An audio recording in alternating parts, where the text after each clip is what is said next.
Il est quasiment 15h30. Si vous nous rejoignez, on va vous raconter quelles seront les clés de la libération en France, parce qu'on a un peu l'impression de vivre tout de même un moment historique après des mois, 8 mois de confinement. Le 30 juin, officiellement, le couvre-feu sera terminé. Emmanuel Macron a détaillé les 4 étapes de cette libération. Et on en parle en plateau, notamment avec vous, Amandine Atalaya du service politique de BFM TV.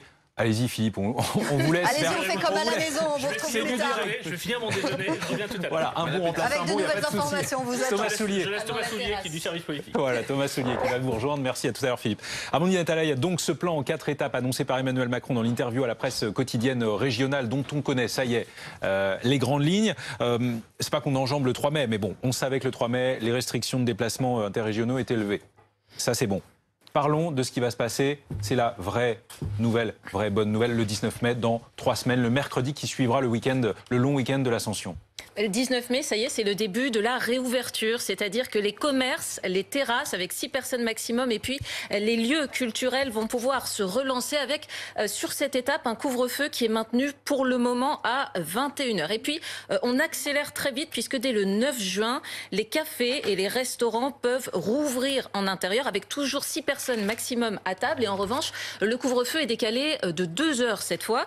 Et puis, le 30 juin, là, le couvre-feu saute. C'est fini. Et puis, on a aussi une fin des limites de jauge selon la situation sanitaire locale. Donc, on le voit, Emmanuel Macron a donné énormément de précisions. C'est vraiment un calendrier qui est très détaillé, qui engage le président, qui prend là un gros risque politique, puisqu'on le sait, la situation sanitaire est toujours très compliquée. Du côté des vaccins, on a du mal, puisque sur la tranche d'âge actuelle, 4 millions de personnes, par exemple, qui sont éligibles, ne l'ont pas réclamé. La priorité du président aujourd'hui, c'est surtout de ne pas décevoir les Français alors qu'il a donné des signes d'espoir et ne pas reproduire ce qu'on avait pu connaître en janvier, à savoir les restaurateurs ou bien les lieux de culture avaient pu penser qu'ils allaient rouvrir, les stations de ski avaient espéré la même chose au mois de février, ça ne s'était pas fait, on nous avait parlé d'une vie qui redeviendrait plus normale au mois d'avril, ça ne s'était pas fait. Cette fois, le président met sur la table un processus qui est extrêmement clair et auquel il devra se tenir. Avec des freins tout de même, c'est très important. On va y revenir sur ces freins, mais pour le moment, on a plutôt envie de se concentrer sur les bonnes nouvelles. Amandine, on va prendre la direction